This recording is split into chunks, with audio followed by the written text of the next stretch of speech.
I've briefly covered the fact that we are building down here in what's known as a banana belt, which is basically an area that has its own unique microclimate, typically offering a longer, stronger grow season.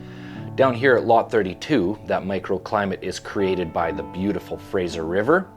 And believe it or not, our grow season here starts about a month sooner and finishes about a month later than what you'll find just several kilometers up the road.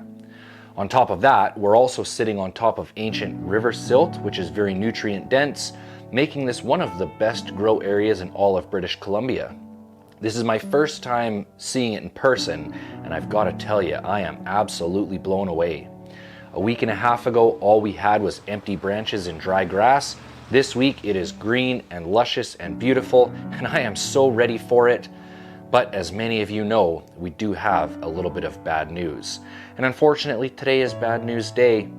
Over the past couple months, in the background of building here at the lot, I've also been trying to prep the rig for the adventure season. And about 2.5 weeks ago, I started to notice a pretty suspicious noise coming from the transmission. Sure enough, the rig does need a transmission right now, which is a pretty big curveball this late in the maintenance season. I mean, to be honest, I'm basically ready to be hitting the road right now. But what we're experiencing is not the typical fifth gear issue that you get in the NV4500s, but in first and second gear, only when the engine is braking, I am hearing gear noise. On acceleration, everything is just as it should be. Third gear, everything sounds good. Let off the throttle, smooth. I'm gonna grab second.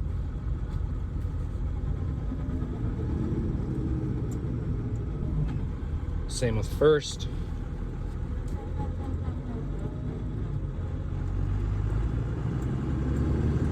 But on acceleration, everything sounds fine.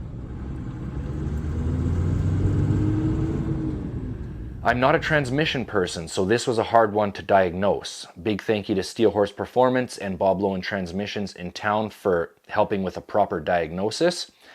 I opened up the transmission PTO cover and looked in there. Everything appears to be perfectly fine. So what we think has happened is maybe a crush washer or something has given up, allowing that first and second gear to move just slightly forwards or backwards when the engine is braking, causing some interference within the gears. Either way, it's just a countdown until there is a catastrophic failure within the transmission, and that's what we're trying to avoid. Just to be clear, I'm not asking for anyone to send me a transmission or to drive up to the Caribou and help me swap transmissions.